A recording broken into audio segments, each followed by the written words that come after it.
যে কুসংস্কারগুলো আমরা লালন করে থাকি, বিভিন্ন সময় বিভিন্ন কুসংস্কার আমরা এই কুসংস্কারগুলো আমরা বিশ্বাস করে থাকি, যেগুলো আমাদের জন্য অত্যন্ত ক্ষতিকর। বিভিন্ন সময় হাঁটতে চলতে ফিরতে দেখা যায় আমরা অনেক কুসংস্কার আমরা শুনে থাকি এবং সেগুলো বিশ্বাস করে থাকি। এগুলো আসলে আমাদের দোষ নয়। আমরা আমাদের পূর্বপুরুষদের কাছ থেকে, আমাদের বাপ, চাচা, চাচিদের কাছ থেকে, মা, খালাদের কাছ থেকে আমরা সেগুলো শুনে আসতেছি। আসলে তারা সঠিকভাবে কি কোরআন হাদিস যাচাই বাছাই করে সেই কথাগুলো বলেন কিনা, সেটা হচ্ছে দেখার বিষয়। অর্থাৎ তারাও এগুলো তাদের পূর্বপুরুষদের কাছ থেকে শুনে আসছে। চলুন আজকে তেমন কিছু কুসংস্কার কিংবা ভ্রান্ত ধারণা কিংবা ভুল জিনিসগুলো আজকে আপনাদের কাছে তুলে ধরার জন্য চেষ্টা করব ইনশাআল্লাহ। এক নাম্বার হচ্ছে, ইতিহাসের মধ্যে কিছু ভুল আছে। ইতিহাসের মধ্যে অনেক ভুল করে থাকে। তার মধ্যে একটি ভুল হচ্ছে হজরতে হাসান বসরি রহমাতুল্লাহ আলাই। হজরতে হাসান বসরি রহমাতুল্লাহ আলাই তিনি কি সাহাবী নাকি তিনি একজন তাবেঈ? আমরা অনেকেই মনে করে থাকি হজরতে হাসান বসরি রহমাতুল্লাহ আলাই তিনি একজন সাহাবী। এ কথা কি আদৌ সঠিক? এ কথাগুলো যদি আমরা জানতে চাই তাহলে আমাদের কোরআন হাদিস থেকে আমাদের জানতে হবে হজরতে হাসান বসরি রহমতুল্লাহ আলাই সম্পর্কে কোনো আম মানুষ ধারণা করে পোষণ করে থাকেন তিনি সাহাবী ছিলেন। তাসকিরাতুল আউলিয়া বইয়ের মধ্যে লেখা আছে, হজরতে হাসান বসরি রহমতুল্লাহ আলাই যিনি ইলমে ফিকহ, ইলমে হাদিস, ইলমে তাফসির ছাড়াও ইসলাহ এবং তরবিয়তের ক্ষেত্রে অনেক বড় ইমাম ছিলেন। তাসাউফের সাজারার কারণে তিনি সাধারণ লোক সমাজে বেশ প্রসিদ্ধ। তিনি নাকি সাহাবী ছিলেন এবং রাসূল করিম সাল্লাল্লাহু আলাইহি ওয়াসাল্লামের যুগে তিনি জন্মগ্রহণ করেছেন। ইতিহাসের সামান্য ধারণা আছে এমন যে কোনো মানুষই জানে না যে এটা একটা অলীক ধারণা। হাসান বসরি রহমতুল্লাহ আলাই তিনি সাহাবী ছিলেন না, বরং তিনি ছিলেন একজন তাবেঈ। হাসান বসরি রহমতুল্লাহ আলাই তিনি তিনি ভালো আলেম ছিলেন, তিনি আল্লাহর খাঁটি গোলাম ছিলেন, একজন জগৎ সেরা একজন ইমাম ছিলেন। তিনি ছিলেন একজন তাবেঈ। রাসূল করিম সাল্লাল্লাহু আলাইহি ওয়াসাল্লামের যুগে তিনি জন্মগ্রহণ করেননি। হযরতে ওমর ফারুক রাদিয়াল্লাহু তাআলা আনহুর খেলাফতের শেষ দিকে তিনি জন্মগ্রহণ করেছিলেন। হযরতে ওমর রাদিয়াল্লাহু তাআলা আনহুর যখন খেলাফত আমল চলতেছিল, খেলাফত আমলের শেষ দিকে তিনি জন্মগ্রহণ করেছিলেন হজরতে হাসান বসরি রহমতুল্লাহ আলাই। অর্থাৎ 35 হিজরিতে তিনি জন্মগ্রহণ করেন। 35 হিজরিতে তার বয়স ছিল 14 বছর। এই ঐতিহাসিক তথ্যাদির বিচারে উপরিউক্ত ধারণার কোনো ভিত্তি থাকে না। অর্থাৎ তিনি যে সাহাবী ছিলেন এ কথাটি আদৌ সঠিক নয়। তিনি একজন ভালো তাবেঈ ছিলেন, তিনি একজন জগৎ সেরা ইমাম ছিলেন। তিনি হজরতে ওমর রাদিয়াল্লাহু তাআলা আনহুর খেলাফত আমলের শেষের দিকে তিনি জন্মগ্রহণ করেছেন। তাই তাসকিরাতুল আউলিয়া কিংবা এ জাতীয় বইপত্রে যেসব বিষয়ে বর্ণনা উল্লেখ করা আছে সব মওজু এবং ভিত্তিহীন। সিয়ারু আলামিন নুবালা, তাহজিবুল কামাল, তাবাকাত ইবনে সাদ, আলী ইবনে আবি তালিব ইমামুল আরিফিন, আহমদ ইবনু সিদ্দিক আল গুমারি, আল মুরসালুল খাফি ও আলাকাতুল বিতাদলিল, ডক্টর শরীফ হাতিম এই জিনিসগুলো তারা উল্লেখ করেছেন। তারা এই কিতাবের মধ্যে তারা বলেছেন যে ইমাম হাসান বসরি রহমতুল্লাহ আলাই তিনি সাহাবী ছিলেন না, বরং তিনি ছিলেন একজন প্রসিদ্ধ তাবেঈ। তারপরে দ্বিতীয় নম্বরে একটি ভুল মাসআলা আমাদের মাঝে প্রসিদ্ধ আছে। ভুল কুসংস্কার একটি প্রসিদ্ধ আছে, সেটা হচ্ছে মহিলারা নামাজে বিলম্ব করবে। মহিলারা নামাজে কিভাবে বিলম্ব করবে? কোথাও কোথাও দেখা যায় ফরজ নামাজের পরে, ফরজ নামাজের যখন সময় হয়ে যাওয়ার পরেও মহিলারা নামাজ আদায় করতে দেরি করে থাকেন।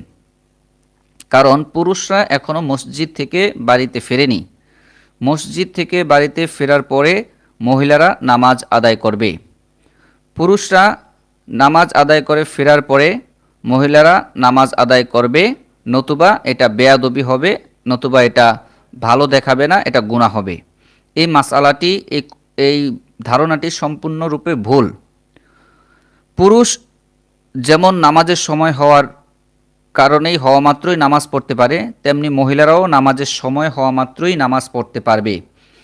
পুরুষরা মসজিদ থেকে ফিরেনি এই অজুহাতে নামাজের মুস্তাহাব সময় শেষ হতে দেওয়া এটা মোটেই সঠিক নয়।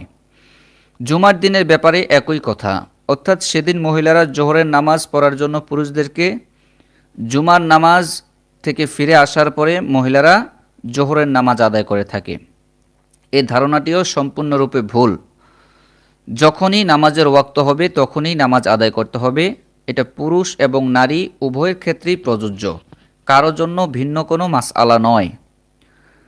3 নাম্বার, আরেকটি ভুল কুসংস্কার আমাদের মাঝে প্রচলিত আছে, সেটা হচ্ছে বিশেষ করে মা বোনদের ক্ষেত্রে অথবা দোকানদারদের ক্ষেত্রে এই কুসংস্কারটি বেশি বেশি প্রচলন আছে। সেটা হচ্ছে রাত্রেবেলা সুই বিক্রি করা এটা কি অশুভ? রাত্রেবেলা অনেকে সুই বিক্রি করে না। সুই দোকান থেকে মনে করেন আপনি একটি সুই আনতে যাবেন, গিয়ে আপনি সুই আনতে গেলে তারা রাত্রেবেলা সুইটা বিক্রি করে না। কেন বিক্রি করে না? এটা নিয়ে একটা ঘটনা আমি আপনাদেরকে বলছি। 2-3 দিন আগের ঘটনা, ঢাকা শহরের কথা। আমাদের এক দোস্ত রাতের দোকানে গিয়েছিল সুই কিনতে। দোকানে একজন তরুণ ও একজন বৃদ্ধ লোক দোকানদারি করছিল। জিজ্ঞেস করা হলো সুই আছে কিনা দোকানে। তখন তরুণ ছেলেটি ইতস্তত করতে লাগলো এবং বৃদ্ধর দিকে তাকাতে লাগলো যে সুই চাচ্ছে, এখন কি সুই দেওয়া যাবে? আল্লাহ তাআলার শুকর, বৃদ্ধ মানুষটি বললেন, কেন, অসুবিধা কি? রাতে সুই বিক্রি করা যাবে না কেন? এগুলো সব কুসংস্কার। আল্লাহ তাআলাই ভালো জানেন এসব ধারণা আমাদের সমাজে কিভাবে সৃষ্টি হয়েছে। এগুলো মানুষের মনে এমনই বিদ্যমান হয়েছে যে তারা এগুলোকে এক ধরনের আকীদা বানিয়ে ফেলেছে। অর্থাৎ শুধু সুই না, এমন কিছু জিনিস আছে দোকানের মধ্যে গেলে তারা বিক্রি করতে চায় না। যেমন একটা বড় কুসংস্কার হচ্ছে, দোকানদার যখন দোকান খোলে সকালবেলা, দোকান খোলার সময় কেউ যদি বাকি নিতে আসে তাকে বাকি দেয় না, কেননা মাত্র দোকান খুলেছে, যাত্রা করেনি। আর এই ক্ষেত্রে এটাও বলা হয় যে আমি এখন এখন মাত্র দোকান খুলেছি, এখন বাকি দেওয়া যাবে না, যদি বাকি দিই তাহলে সারাদিন আমার বেচাকেনা নষ্ট হবে। এই জিনিসটা সম্পূর্ণ কুসংস্কার এবং ভুল। তারপরে আরেকটা কুসংস্কার হচ্ছে, কোনো পণ্য যখন সর্বপ্রথম বিক্রি করা হয়, যে কোনো পণ্য যখন সর্বপ্রথম বিক্রি করা হয়, এই টাকাটা যখন হাতে পায়, অর্থাৎ পণ্য বিক্রির টাকাটা যখন হাতে পায় তখন সেটাকে চুমু খায়। চুমু খেয়ে তারপরে মাথার মধ্যে লাগায়, ঠোঁটের মধ্যে লাগায়, চুমু খেয়ে তারপরে কেশের মধ্যে ফালায়। এই জিনিসটা হচ্ছে সম্পূর্ণরূপে শিরিক। এই কাজগুলো যারা করবে তারা সম্পূর্ণরূপে শিরিক করলো। এগুলো থেকে আমাদেরকে অবশ্যই হেফাজত থাকতে হবে, অবশ্যই আমাদের এগুলো থেকে খেয়াল থাকতে হবে। শুধু এটাই নয়, যেই কোনো বিষয়ে আমরা অনেকেই মা বোনদের ক্ষেত্রেও লক্ষ্য করে থাকি, ওনারা এই জিনিসগুলো চুমু খায়। এই চুমু খেলে এই জিনিসগুলো, এগুলো আদৌ সঠিক কাজ নয়। তারপরে আরেকটি অবিশ্বাস্য ভুল মাসআলা আমাদের মধ্যে কুসংস্কারটা প্রচলিত আছে। বিশেষ করে আগের দিনের মা বোন যারা ছিল, আগের দিনের আমাদের চাচি জেঠিরা কিংবা দাদিরা বা তাদের পূর্বপুরুষ যারা ছিল, এই কুসংস্কারটা বেশি বেশি প্রচলিত ছিল যে স্ত্রীরা যদি স্বামীর নাম মুখে নেয় তাহলে নাকি তালাক হয়ে যাবে। স্বামীর নাম মুখে নেওয়া বারণ, স্বামীর নাম মুখে নিলেই তালাক হয়ে যাবে। এক্ষেত্রে একটা কথা বলবো, স্বামী যেহেতু স্ত্রীর কাছে একজন সম্মানিত ব্যক্তি, এই জন্য স্বামীর নাম ধরে ডাকা আদৌ সঠিক নয়। স্বামীর নাম ধরে ডাকাটা এটা একটা বেয়াদবি বা এটা অসুন্দর দেখায়। কিন্তু স্বামীর নাম যদি মুখে নেয়, অর্থাৎ মনে করেন কারো কাছে বলতেছে আমার স্বামীর নাম অমক, মনে করেন রাকিব বলতেছে, রাকিব আমার স্বামীর নাম রাকিব, অর্থাৎ অথবা বলতেছে যে রাকিবের সাথে আজকে আমার কথা হয়েছে। এটা হচ্ছে মনে করেন স্বামীর নাম মুখে নেওয়া। এই ধরনের নাম যদি কেউ মুখে নেয় তাহলে কি তালাক হয়ে যাবে? স্ত্রী কি তালাক হয়ে যাবে? না, এটা হচ্ছে একটা কুসংস্কার। স্বামীর নাম মুখে নিলে স্ত্রী তালাক হবে না, এটা কুসংস্কার। স্বামীর নাম যদি মুখে নেয় তাহলে স্ত্রী তালাক হয়ে যাবে, এই কথাটা কি কুসংস্কার। এগুলো থেকে আমাদের সঠিকভাবে সঠিক আকীদা বিশ্বাস স্থাপন করতে হবে। এই কুসংস্কারগুলো এখন থেকে আমরা যারা যারা এই কুসংস্কারগুলোতে বিশ্বাস করতাম, এই কুসংস্কারগুলো আমরা আর করব না। একটা মজার একটা কথা বলি। আমার এক আত্মীয়, ওনার নাম হচ্ছে হামিদুর রহমান। তো উনি ওনাদের বাড়ি আমাদের বাড়ির কাছেই। এটা একটা বাস্তব ঘটনা, আমি শুনেছি আমার নানুর কাছ থেকে। তো আমার ওই আত্মীয়র নাম হচ্ছে হামিদুর রহমান। তো ওনার স্ত্রী যখন নামাজ পড়তেন, নামাজের সময় যখন রুকু করতেন, রুকু থেকে যখন দাঁড়াতেন তখন বলতেন সামি আল্লাহু লিমান আমগ ঘরের হেতনে, মানে আমাদের ঘরের, আমার ঘরের যে কর্তা ওনার নাম মুখে আনতেন না। সামি আল্লাহু লিমান হামিদা যদি বলে তাহলে হামিদুর রহমান নাম হবে। এই জন্য তিনি বলতেন কি সামি আল্লাহু লিমান আমগ ঘরের হেতনে। এটা একটা বাংলা কথা। উনি এভাবে নামাজ পড়তেন। তারপরে ওনাকে পরবর্তীতে এই জিনিসটা শুধরে দেওয়া হয়েছিল। তো এইরকম আর কি ওনারা এই জিনিসগুলো বিশ্বাস করতেন এভাবে। তারপরে আরেকটা জিনিস আমরা হাদিস হিসেবে জানি, কিন্তু এটা হাদিস নয়। এরকম একটা মাসালা আছে, অজুতে কি প্রত্যেক অঙ্গের জন্য ভিন্ন ভিন্ন দোয়া রয়েছে? আমরা যখন অজু করি, অজু করার সময় আমরা বিভিন্ন অঙ্গ প্রত্যঙ্গের জন্য আমরা প্রথমে বিসমিল্লাহির রহমান রহিম বলে অজু করি, অথবা আমরা এই দোয়াটা পড়ি বিসমিল্লাহিল আলিয়্যিল আযীম আলহামদুলিল্লাহি আলা দীনিল ইসলাম আল ইসলামু হাক্কু ওয়াল কুফরু বাতিল আল ইসলামু নূরু ওয়াল কুফরু যুলমা। আমরা এই দোয়াটা পড়ে থাকি। কিন্তু প্রশ্ন হচ্ছে, যখন আমরা অজু করব, অজু করার সময় আমরা কি বিভিন্ন অঙ্গ প্রত্যঙ্গের জন্য আলাদা আলাদাভাবে দোয়া করতে হবে কি না?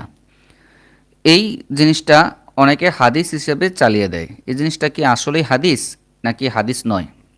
আমরা একটু কিতাব থেকে লক্ষ্য করি। অজুর সময়ে এবং অজুর পরে বিভিন্ন দোয়া সহি হাদিসে এসেছে, যা প্রসিদ্ধ এবং এগুলো সবারই জানা রয়েছে। কিন্তু কোনো কোনো অজিফার বইয়ের মধ্যে অনেক অঙ্গ প্রত্যঙ্গ ধোয়ার সময় যে ভিন্ন ভিন্ন দোয়া বিদ্যমান রয়েছে, তা কোনো নির্ভরযোগ্য রেওয়ায়াতের মাধ্যমে পাওয়া যায় না। নির্ভরযোগ্য রেওয়ায়াতের মাধ্যমে আমরা এগুলো পাইনি। তাই এই দোয়াগুলোকে মাসুর বা মাসনুন দোয়া মনে করা ভুল। আমরা এগুলোকে মাসনুন দোয়া হিসেবে আমরা আখ্যায়িত করি। অর্থাৎ প্রত্যেক অঙ্গ প্রত্যঙ্গ বলতে আমরা কি বুঝি? যেমন কুলি করার সময় একটা দোয়া, মুখে পানি দেওয়ার সময় একটা দোয়া, নাকে পানি দেওয়ার সময় একটা দোয়া, মাথা মাসে করার সময় একটা দোয়া, হাত ধোয়ার সময় একটা দোয়া, পা ধোয়ার সময় একটা দোয়া। এরকম ভিন্ন ভিন্ন দোয়া বিভিন্ন ওজিফার বইয়ের মধ্যে এই দোয়াগুলো লেখা হয়। এগুলো আদৌ মাসনুন দোয়া নয়, অর্থাৎ কোরআন হাদিস দ্বারা স্বীকৃত নয়। প্রত্যেক অঙ্গ প্রত্যঙ্গের জন্য আলাদা আলাদাভাবে দোয়া করা, এটা কোনো হাদিসের মধ্যে স্বীকৃত নয়। তবে দোয়াগুলোর অর্থ যেহেতু ভালো, তাই কেউ যদি শুধু দোয়া হিসেবে অজুর সময় কিংবা অন্য কোনো সময় অর্থের দিকে খেয়াল করে পড়ে, তবে তা নাজায়েজ হবে না। অর্থাৎ এখানে বলা হয়েছে দোয়াগুলোর অর্থ ভালো। যদি ভালো হিসেবে এই দোয়াগুলো পড়ে থাকে, কেউ যদি মুখস্থ থাকে, যদি পড়ে, তাহলে কোনো সমস্যা হবে না। কেন সমস্যা হবে না? অর্থাৎ নাজায়েজ হবে না। কারণ আবার কেউ যদি বলে এখানে এই দোয়াগুলো পড়তেই হবে, অজুর প্রত্যেকটা অঙ্গ প্রত্যঙ্গের জন্য আলাদাভাবে দোয়া পড়তে হবে, তাহলে সেটা হচ্ছে ভুল। আলাদাভাবে অঙ্গ প্রত্যঙ্গের জন্য দোয়া পড়তেই হবে, এটা হচ্ছে ভুল। কিন্তু কেউ যদি এগুলো মুখস্থ পড়ে, তাহলে তার জন্য সমস্যা নেই। কিন্তু এগুলো মূলত হাদিস দ্বারা স্বীকৃত নয়। তারপরে আরেকটা বড় কুসংস্কার এবং ভুল ধারণা আমাদের সমাজে প্রচলিত আছে, সেটা হচ্ছে যদি সন্তান মারা যায়, কোথাও যদি সন্তান মারা যায়, তাহলে সন্তানের মা আসরের পরে খেতে পারবে না। এটা একটা গুরুত্বপূর্ণ একটি বিষয়। কোথাও কারো যদি সন্তান মারা যায়, সন্তান মারা গেলে সন্তানের মা আসরের পরে খেতে পারবে না, খাওয়া দাওয়া করতে পারবে না। শুধু এটা নয়, এই মৃত্যু নিয়ে অনেক কুসংস্কার আমাদের সমাজে আছে। মৃত্যু নিয়ে, শুধু মৃত্যুটা নিয়ে একটা কুসংস্কারের কথা বলি। আমি এক জায়গায় চাকরি করতাম, সেখানে আমি একটা দাওয়াতে গিয়েছিলাম। দাওয়াতে গিয়ে দেখি, অর্থাৎ ওই লোকটা মারা গেছে, ঘরের লোকটা মারা গেছে, ওনারই দাওয়াত দাওয়াত দেওয়া হয়েছে দোয়া পড়ার জন্য। ওই ঘরে আমি গিয়ে দেখি, যখন বসলাম, পুরাটা ঘর নোংরা, ফ্লোরের মধ্যে বালু, অনেক বালু ঘরের মধ্যে, তারপরে সব কিছু অগোছালো, একদম নোংরা বললেই চলে। আমি জিজ্ঞেস করলাম, আপনার ঘরটা নোংরা কেন? আপনি এগুলো ঝাড়ু দেন না কেন? উনি আমাকে বলল, প্রশ্নের উত্তর দিল, হুজুর, আমার আব্বা মারা গেছে, আব্বা মারা যাওয়ার 4 দিন পর্যন্ত এই ঘর কোনো ঝাড়ু দেওয়া হবে না। ঘর ঝাড়ু দিলে অমঙ্গল হয়, ঘর ঝাড়ু দিলে এটা আব্বার সাথে বেয়াদবি হবে। তখন আমি প্রশ্ন করলাম, আপনি কোনো কিতাবের মধ্যে এটা পেয়েছেন কিনা, কোনো হাদিসের মধ্যে এটা পেয়েছেন কিনা? বলে, না, আমি পাই নাই, কিন্তু আমাদের পূর্বপুরুষরা বলেছে। তখন আমি তাকে বললাম, এই যে আপনার পূর্বপুরুষরা আপনাকে একটা কুসংস্কার শিখিয়ে গেছে, এই কুসংস্কার শিখে যাওয়ার কারণে আপনি এই কুসংস্কারটা পালন করছেন। কিন্তু ইসলাম কুসংস্কার সমর্থন করে না। কোরআন, হাদিস, ইজমা, কিয়াস এবং সুন্নার বাইরে কোনো কাজ ইসলাম সমর্থন করে না। পরিষ্কার পরিচ্ছন্নতা হচ্ছে ইমানের অঙ্গ। পরিষ্কার পরিচ্ছন্নতা ইমানের অঙ্গ। আপনি যদি পরিষ্কার পরিচ্ছন্ন থাকেন, তাহলে অবশ্যই আপনি সওয়াবের অধিকারী হবেন। নোংরা, অপরিষ্কার ইসলাম সমর্থন করে না। আর বিশেষ করে আপনি যে কুসংস্কারটা আপনার মাঝে প্রচলিত আছে, এই কুসংস্কারটা আপনাকে অবশ্যই অবশ্যই পরিত্যাগ করতে হবে। এই যে মানুষ মারা গেলে ঘরের মধ্যে ঝাড়ে না, অর্থাৎ ঘর পরিষ্কার করে না, ঘরের মধ্যে ঝাড়ু দেয় না, এটা হচ্ছে সম্পূর্ণরূপে কুসংস্কার। এটা কোরআন হাদিসের মধ্যে, কোরআন হাদিস দ্বারা এটা স্বীকৃত নয়। তো যে কথাটা বলতেছিলাম, সন্তান মারা গেলে মা আসরের পরে খেতে পারবে কিনা। কিছুদিন আগে শুনলাম কোনো এক অঞ্চলে নাকি কোথাও প্রচলিত আছে, কোনো মহিলার সন্তান মারা গেলে তিনি 40 দিন আসর থেকে মাগরিব পর্যন্ত কোনো খাদ্য বা পানীয় গ্রহণ করতে পারবে না, চা নাস্তা বা পান সুপারিও খেতে পারবে না। এটা নাকি গুনাহের কাজ, এরূপ করলে ভবিষ্যতে তার আর সন্তান হবে না। এরকম করলে নাকি ভবিষ্যতে তার আর সন্তান হবে না। বলা বাহুল্য, এটা একটা ভিত্তিহীন ধারণা। এর না কোনো দিনই ভিত্তি আছে, না কোনো দুনিয়াবি ভিত্তি আছে। এটা একটা মূর্খতার কুসংস্কার। তাছাড়া উপরোক্ত সময়ে পানাহার করলে ভবিষ্যতে সন্তান হয় না, এরকম অবান্তর কোনো কথা, অবান্তর কোনো ধারণা ইসলামের মধ্যে নেই। আল্লাহ পাক যাকে চান সন্তান দান করেন। কোরআনুল কারীমের মধ্যে আল্লাহ পাক ইরশাদ করেছেন, আমি যাকে চাই ছেলে দান করি, যাকে ইচ্ছা মেয়ে দান করি, যাকে ইচ্ছা উভয়টাই দান করি, যাকে ইচ্ছা কোনো কিছুই দান করি না। এই সন্তান নিয়ে আরেকটা কথা বলবো আপনাদেরকে, যে কথাটা না বললেই নয়। আমাদের অনেক মা বোনদের একসাথে মনে করেন 3টা 4টা ছেলে হয়েছে, অথবা 3 4টা মেয়ে হয়েছে, কোনো ছেলে হয়নি, সবগুলা হয় মেয়ে অথবা ছেলে। তো যদি অনেক মা বোনদের কন্যা সন্তান মনে করেন 3টা হয়েছে, একটা একটা কন্যা সন্তান হয়েছে, আরেকটা সন্তান নেয়, সেটাও কন্যা হয়েছে, আরেকটা সন্তান নিচ্ছে, সেটাও কন্যা সন্তান হয়েছে। এখন চতুর্থবারে সে চিন্তা করলো, অর্থাৎ একটা ছেলে সন্তানের আশায় সে বারবার সন্তান নিচ্ছে। নেওয়ার পরে এখন তার চিন্তা হলো, আমি একটি ছেলে সন্তান চাই। তো আবারও কন্যা সন্তান হলো। কন্যা সন্তান হওয়ার কারণে তার মনটা অনেক খারাপ। সে নিজেকে ভৎসনা দিতে লাগলো। তার স্বামীর সাথে তার সংসারের মধ্যে অশান্তির সৃষ্টি হয়ে গেল। স্বামী তাকে অপায়া, তারপরে স্বামী তাকে অমঙ্গলী ইত্যাদি ইত্যাদি বলে গালিগালাজ করলো। স্বামী স্ত্রীকে গালিগালাজ করলো, স্ত্রীরও মন খারাপ হয়ে গেল। এরকম অনেক ঘটনা ঘটেছে। আমি তাদের উদ্দেশ্যে বলবো, আপনার সন্তান হওয়া না হওয়া আপনার হাতে নয়, দুনিয়ার কারো হাতে নয়, এটা হচ্ছে সম্পূর্ণ আল্লাহর হাতে। আপনি যদি সারা বছর, আপনি সারা জীবনও যদি বলেন আমি ছেলে চাই ছেলে চাই ছেলে চাই, সারা বছর বলতে থাকেন, আল্লাহ পাক আপনাকে যেটা আপনার জন্য নির্ধারণ করে রেখেছেন সেটাই হবে, সেটার উপরই আপনার শুকর আদায় করতে হবে। আপনার কন্যা সন্তান হওয়ার কারণে আপনি যদি মন খারাপ করেন, তাহলে আল্লাহ পাকের একটা বিধানের উপরে, আল্লাহ পাকের শক্তি কুদরতের উপরে, আল্লাহ পাকের ইচ্ছা সৃষ্টির উপরে আপনি কি করলেন? হস্তক্ষেপ করলেন, অথবা আপনি এটার বিরোধিতা করলেন। বিরোধিতা করার কারণে আপনি অত্যন্ত কঠিন গুনাহগার হবেন। আল্লাহ পাক আপনাকে আপনার উপর কল্যাণ নিহিত রেখেছেন, 4টা কন্যা সন্তান বা 3টা কন্যা সন্তান, এটা আপনার উপর কল্যাণ আছে বিধায়ী আল্লাহ পাক আপনাকে দিয়েছেন। হয়তো এমনও হতে পারে আপনাকে কন্যা সন্তান ছেলে সন্তান দেয়নি, কারণ এই ছেলে সন্তানের কারণে আপনার মঙ্গল নাও আসতে পারে।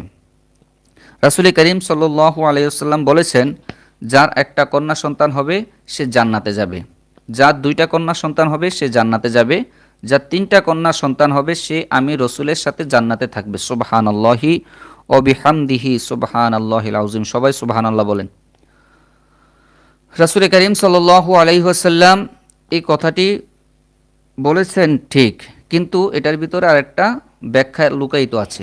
শুধু কন্যা সন্তান হলেই কি জান্নাতে চলে যাবে? শুধু 2টা হলেই কি সে জান্নাতে চলে যাবে? শুধু 3টে হলেই কি সে জান্নাতে চলে যাবে?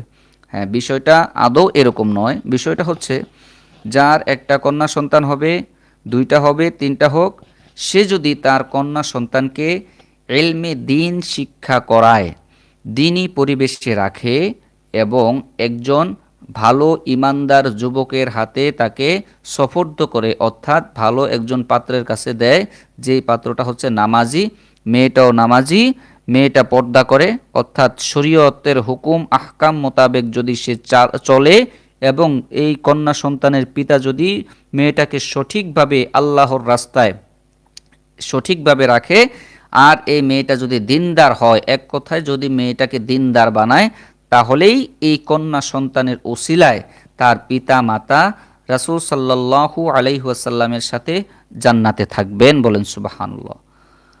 তো এই জিনিসটা আমাদের লক্ষ্য রাখতে হবে।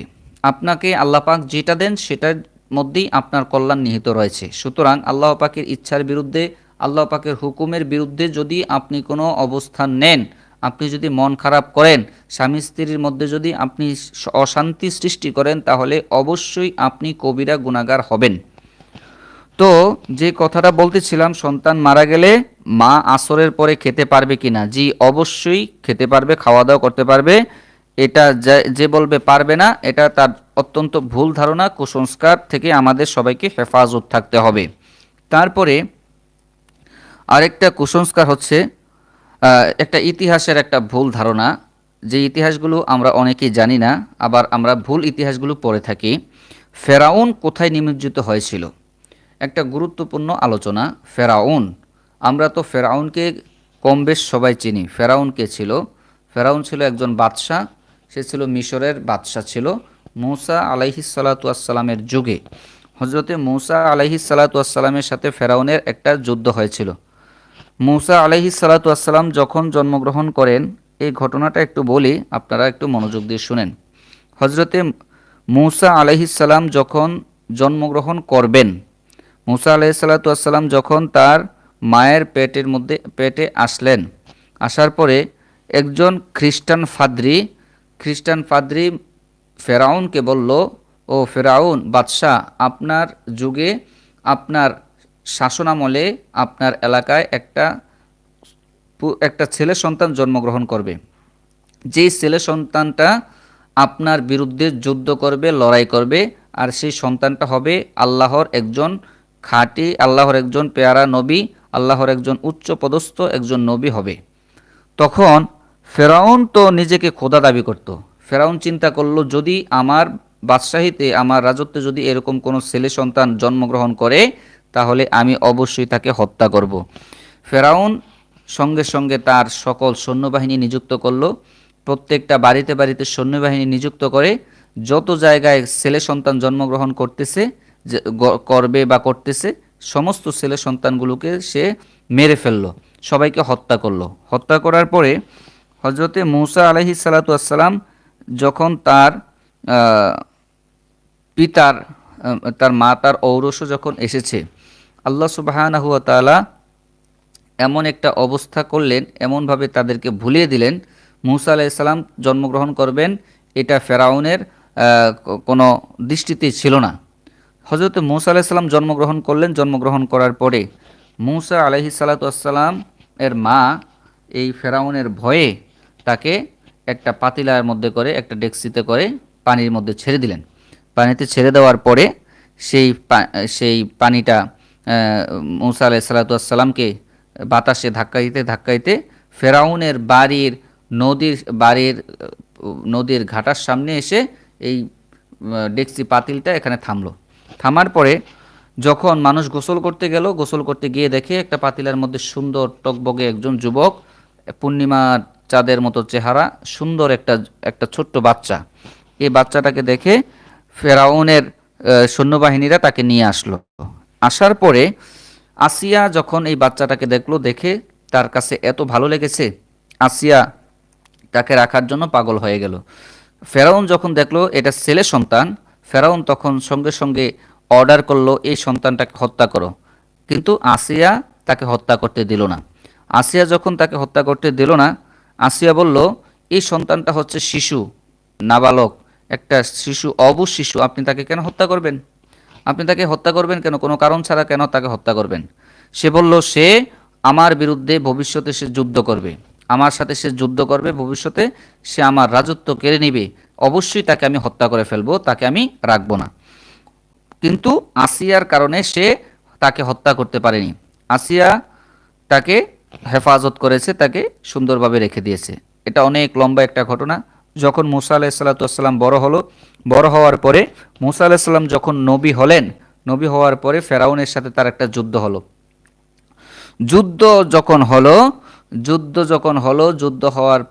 যুদ্ধ যখন সংগঠিত হলো, ফেরাউন মূসা আলাইসাল্লামের সৈন্যবাহিনীকে সে একটা দৌড়ানি দিল, তাদেরকে তাড়া করলো।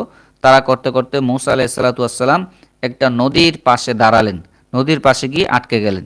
আটকে যাওয়ার পরে মূসা আলাইসাল্লাম আল্লাহর কাছে চাইলেন, আল্লাহ আমি এখন কি করব? ফেরাউন তো আমাকে হত্যা করার জন্য সে তার দলবাহিনী নিয়ে, সৈন্যবাহিনী নিয়ে আমার কাছে চলে আসছে, আমি এখন কোথায় যাব?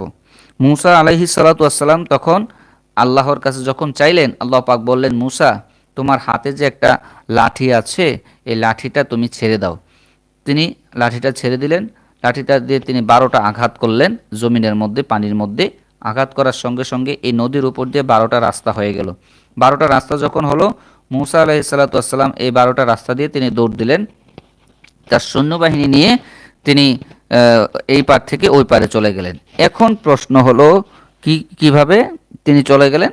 চলে যাওয়ার পরে ফেরাউন তার দল বাহিনী নিয়ে যখন এসে দেখে 12টা রাস্তা হয়ে গেছে, এই তার দল বাহিনী নিয়ে যখন রাস্তা দিয়ে ছুটছেন, প্রতিমধ্যে যাওয়ার পরেই আল্লাহ পাক বললেন, এই রাস্তার ভিতরে এই রাস্তাটা তুমি মিলিয়ে দাও।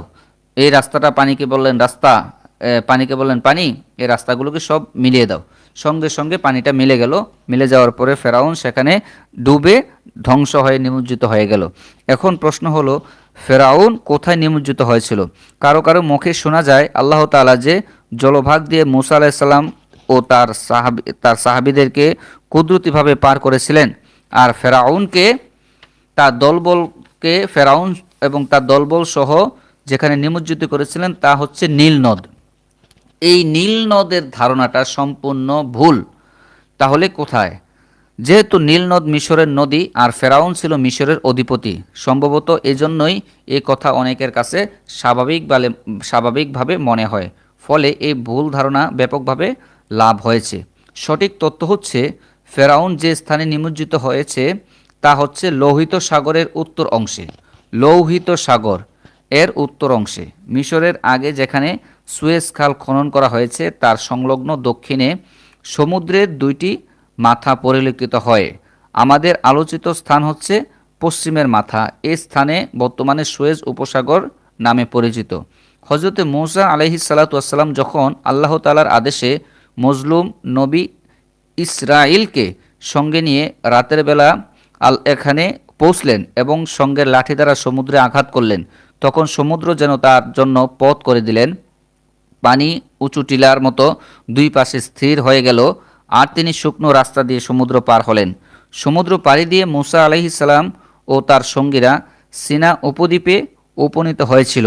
এদিকে ফেরাউন যখন তার বাহিনী নিয়ে তাদের পশ্চাদাবন করল এবং সেই রাস্তা অতিক্রম করতে চাইল, তখন আল্লাহ সুবহানাহু ওয়া তাআলা উভয় পাশ থেকে পানিকে মিলিয়ে দেওয়ার আদেশ দিলেন।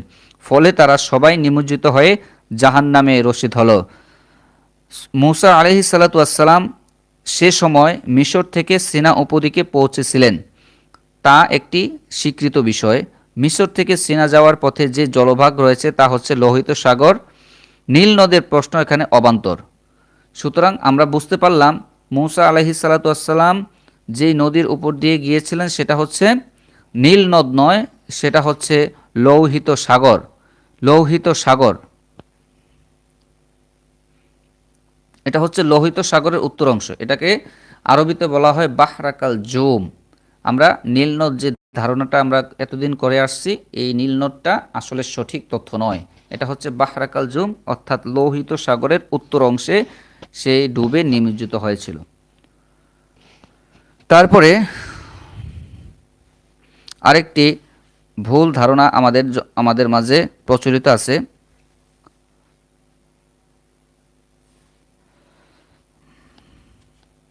সেই ভুল ধারণাগুলো তারপরে আমি আপনাদেরকে আরেকটি ভুল ধারণা,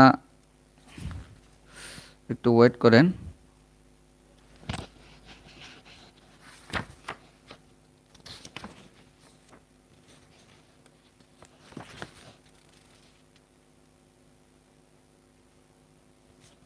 জি, ইহরাম অবস্থায় কি চাদর বা লেপ দ্বারা পা আবৃত করা যায় না? ইহরাম অবস্থায় কোনো মানুষ মনে করেন হজে গেছে, হজে যাওয়ার পরে ইহরাম অবস্থায় কি চাদর বা লেপ দ্বারা পা আবৃত করা যায় না? মিনায় দেখা গেল এক ব্যক্তি চাদর গায়ে দিয়ে শুয়ে আছেন, কিন্তু তার মাথা ও পা অনাবৃত। পা আবৃত করেছিলেন, কিন্তু কয়েকজন মানুষ তাকে এসে বলতে লাগলো, আপনি ইহরামে অবস্থায় পায়ের উপর কাপড় লাগানো মোটেই দুরূহ নয়। মনে রাখতে হবে যে এটা ধারণা সঠিক নয়। ইহরামের হালতে পা ঢাকা যায়, তবে মোজা বা সাধারণ জুতা পরিধান করা জায়েজ নয়। চপ্পল বা এ জাতীয় কোনো জুতা পরিধান করা জায়েজ। চপ্পল মানে কাপড়ের মতো। আরেকটি ভুল ধারণা, এটা হচ্ছে মিরাস, অর্থাৎ আমাদের সম্পদের ভাগাভাগির ক্ষেত্রে আমাদের একটা ভুল ধারণা আছে। সেটা হচ্ছে মায়ের মিরাসে কন্যা কি পুত্রের সমান বা দ্বিগুণ পাবে? মায়ের মিরাসে, মায়ের সম্পদের মধ্যে কন্যা সন্তান কি পুত্রের সমান বা দ্বিগুণ পাবে? এই বিষয়টা একটু মনোযোগ সহকারে লক্ষ্য করুন। এক জায়গায় শোনা গেল একজন বলেছেন, পিতার পরিত্যক্ত সম্পত্তিতে পুত্র দ্বিগুণ ও কন্যা একগুণ পেয়ে থাকে, এটা ঠিক, এতে কোনো সন্দেহ নেই। তবে মায়ের পরিত্যক্ত সম্পত্তিতে কন্যা পেয়ে থাকে পুত্রের সমান। আরেকজন কিছুটা সংশয়ের সুরে বলল, না, বরং মায়ের পরিত্যক্ত সম্পদের কন্যার অংশ দ্বিগুণ আর পুত্রের অংশ হলো এক গুণ।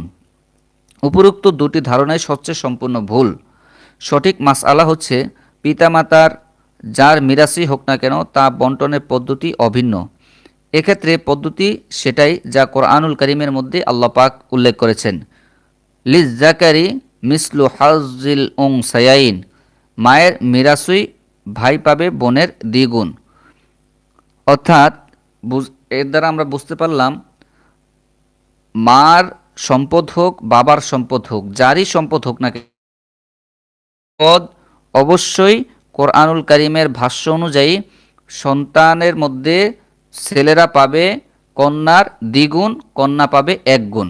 অর্থাৎ মেয়ের অংশ পাবে এক গুণ, ভাই পাবে দ্বিগুণ।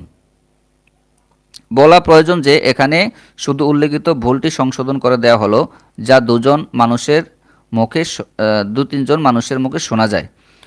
অর্থাৎ এর দ্বারা বোঝা গেল আমরা কি জানি, লিজ জাকারি মিসলু হাজ্জিল উনসায়াইন, লিজ জাকারি মিসলু হাজ্জিল উনসায়াইন। অতএব মায়ের মিরাসের ভাই পাবে বোনের দ্বিগুণ।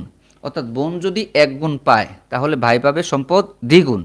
অর্থাৎ বোন যদি 1 টাকা পায় ভাই পাবে 2 টাকা, সোজা কথা হিসাব।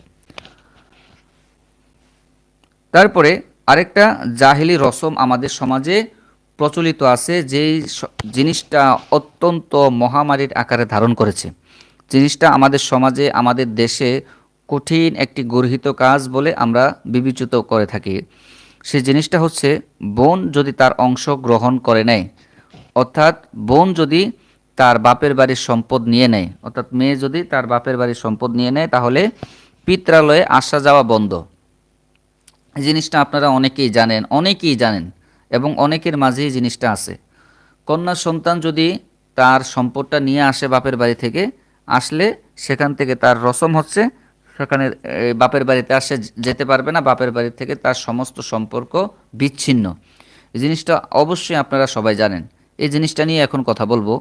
পৃথিবীতে কোনো কোনো ভূখণ্ডে যে জাহিলি রসম প্রচলিত রয়েছে, আমাদের দেশেও কোনো কোনো অঞ্চলে সেটা অনুসৃত হতে দেখা যায়। অর্থাৎ আমাদের দেশে শুধু কোনো কোনো অঞ্চলও নয়, প্রায় প্রত্যেক জায়গায় এই রসমটা, এই রীতিটা রয়েছে। রসমটা হলো বোনদেরকে পিতামাতার পরিত্যক্ত সম্পত্তি থেকে কোনো অংশ প্রদান করা, কোনো অংশ প্রদান না করা। অর্থাৎ রসমটা হচ্ছে কি, পিতামাতার পরিত্যক্ত সম্পত্তি থেকে কোনো কিছু কন্যা সন্তানকে না দেওয়া। না ভাই নিজে বোনের অংশ বোনকে বুঝিয়ে দেয়, আর না বোন তার দাবি করার সাহস করে। অর্থাৎ ভাই আর পিতামাতার অংশ বোনকে বুঝিয়ে দেয় না, অর্থাৎ বোন যতটুকু পাওনা এটা বোনকে বুঝিয়ে দেয় না। আর বোনও সাহস করে না যে আমার ভাইয়ের কাছ থেকে আমি চাবো, অর্থাৎ আমার পিতামাতার সম্পদগুলো ভাইয়ের কাছ থেকে আমি চাবো। কেন? বোন তাহলে বলে কি, এই তুই যদি তোর সম্পদ নিয়ে নেস তাহলে আমাদের বাড়িতে আর আসা যাওয়া হবে না, অর্থাৎ আমাদের সাথে সমস্ত সম্পর্ক তোর বিচ্ছিন্ন, শেষ। ইমানি কমজোরি ও সহি ইলমের প্রচার না থাকার কারণে মুসলিম সমাজেও এই জাহিলি রসম অনুপ্রবেশ করেছে, অর্থাৎ আমাদের মুসলমানদের মধ্যেও এই জাহিলি প্রবেশটা ঢুকে গিয়েছে। মুসলিম সমাজেও জাহিলি রসম অনুপ্রবেশ করেছে এবং এতটাই প্রতিষ্ঠা লাভ করেছে যে ভালো ভালো দিনদার পরিবারেও এই বিষয়ে যথেষ্ট উদাসীনতা লক্ষ্য করা যায়। অনেক ভালো ভালো দিনদার পরিবার, একদম নামাজি মুত্তাকি আলেম পরিবার বা ইসলামী পরিবারের মধ্যেও এই রসমটা কঠিনভাবে পরিলক্ষিত হয়। কঠিনভাবে এই ইসলামী পরিবারের মধ্যেও এই জিনিসটা, রসমটা কঠিনভাবে এটা একটা আগ্রাসন করে আছে। এমনকি আল্লাহর পানাহকেও এটাকে একটা নীতি বানিয়ে নিয়েছেন যে মিরাজ গ্রহণ করার পর তাদের আর আসা যাওয়ার অধিকার থাকে না। মিরাজ গ্রহণ করার পরে কন্যা সন্তানদের আর আসা যাওয়ার অধিকার থাকে না। আসা যাওয়া যদি করতেই হয় তাহলে মিরাজ তারা পাবে না। যদি আসা যাওয়া করতে হয়, অর্থাৎ বাপের বাড়িতে যদি অধিকার খাটাইতে হয়, তাহলে কি করবে না, মিরাজ পাবে না, তার অংশ তার সম্পদটা তাকে দেওয়া হবে না। অথচ বোন ফুফিদের ব্যাপারে আত্মীয়তার দায়িত্ব পালন করা এটি একটি স্বতন্ত্র ফরজ। মিরাসের অংশের সঙ্গে এর কোনো সম্পর্ক নেই। মিরাসে তাদের যে অংশ নির্ধারিত রয়েছে সেটা তাদের প্রাপ্য। এর সঙ্গে আত্মীয়তার দায়িত্ব পালন করার বিষয়টি যুক্তি করা কিভাবে বৈধ হতে পারে? তারা যদি মিরাসের অংশগ্রহণ করেন তবে উত্তম কাজ করেছেন, এজন্য তাদেরকে মোবারকবাদ দেওয়া উচিত এবং তাদের দেখাশোনা করা, আদর আপ্যায়ন করা আরও বেশি করা উচিত। মনে রাখা উচিত যে মিরাসের অংশ দাবি করা বা গ্রহণ করার কারণে এই সিদ্ধান্ত উপনীত হওয়া যে এখন তার আত্মীয়তার আর কোনো দায়িত্ব নেই জঘন্য ধরনের জাহিলি রসম, যা সামনে অনেক রসম ম্লান হয়ে যায়। আল্লাহ তাআলা আমাদের অবস্থার উপর রহম করনেওয়ালা। অর্থাৎ কন্যা সন্তান যাদের আছে, এটা বিশেষ করে আমি মনে করি যাদের কন্যা সন্তান আছে, যে সকল মা বাবা জীবিত আছে, মা বাবা জীবিত থাকতেই যেন তার কন্যা সন্তানগুলোকে তাদের সঠিক প্রাপ্য সম্পদ বুঝিয়ে দেয়, সঠিক প্রাপ্য সম্পদ বুঝিয়ে দেয়। আর যারা ভাইয়েরা আছে, আপনারা অবশ্যই সঠিক প্রাপ্য সম্পদ বুঝিয়ে দিবেন, কারণ এই ধরনের রসম প্রথাগুলো আমাদের মাঝে যেন না থাকে যে বোনেরা যদি সম্পদ নিয়ে নেয় তাহলে আমাদের বাড়িতে আর আসতে পারবে না। এটা সম্পূর্ণ ভুল রসম, ভুল প্রথা, ভুল, এটা একটা কুসংস্কার। তারপরে আরেকটা ঘৃণ্য মন মানসিকতা আমাদের মধ্যে দেখা যায়, লক্ষ্য করলে দেখা যায়, সে হচ্ছে পুত্র সন্তান যদি জন্মগ্রহণ করে তাহলে মিঠাই বিতরণ করে। কারো যদি পুত্র সন্তান জন্মগ্রহণ করে খুব আনন্দ পায়, খুব হাসি খুশি আনন্দ মনে হয়, ঘরের ঐতিহ্য, তারপরে কি বলে এটাকে, উত্তরাধিকারী ঘরে আসছে। আর কন্যা সন্তান হলে কোনো আনন্দই করে না, মুখগুলো কালো হয়ে যায়। এই বিষয়গুলো নিয়ে একটা কথা বলবো। সন্তান হলে আকিকা করা সুন্নত, তবে অনেককে দেখা যায় তারা সন্তান লাভের আনন্দে মিষ্টিমুখ করান, বন্ধুবান্ধব ও আত্মীয় স্বজনদের মধ্যে মিষ্টি বিতরণ করেন। এই কাজটি স্বতন্ত্র কোনো মাসনুন আমল মনে করা না হলে কিংবা অপরিহার্য নিয়মে পরিণত করা না হলে এটা একটা মুবাহ কাজ, এটাতে কোনো সমস্যা নেই। নিয়ত সহি হলে এতে সওয়াবেরও আশা করা যেতে পারে। তবে যদি খ্যাতি ও সুনামের জন্য হয় কিংবা সাধ্যের অতিরিক্ত বাড়াবাড়ি করা হয়, তাহলে এতে সওয়াবের পরিবর্তে বরং গুনাহগার হবে। এ কথাগুলো বলা হলো মূল বিষয়ের ভূমিকা হিসাবে। এই বিষয়টি বলতে চাচ্ছি যে বিষয়টি বলতে চাচ্ছি তা হলো, অনেক মানুষকে দেখা যায় সন্তান লাভের কারণে মিষ্টি বিতরণ করে থাকেন। তবে তা শুধু পুত্র সন্তানদের ক্ষেত্রে। কন্যা সন্তানদের বেলায় মিষ্টি তো দূরের কথা, ভার করে না, মুখ কালো করে অন্ধকার করে বসে থাকে। এটা খুব নিন্দনীয় একটি গর্হিত কাজ। এটা হচ্ছে মনের গভীর প্রেরণার একটা বহিঃপ্রকাশ। আমাদের অনেকের মাঝে এখনো এই জাহেলি প্রথাটা প্রচলিত আছে, জাহেলি রসমটা আমাদের মাঝ থেকে এখনো যায়নি।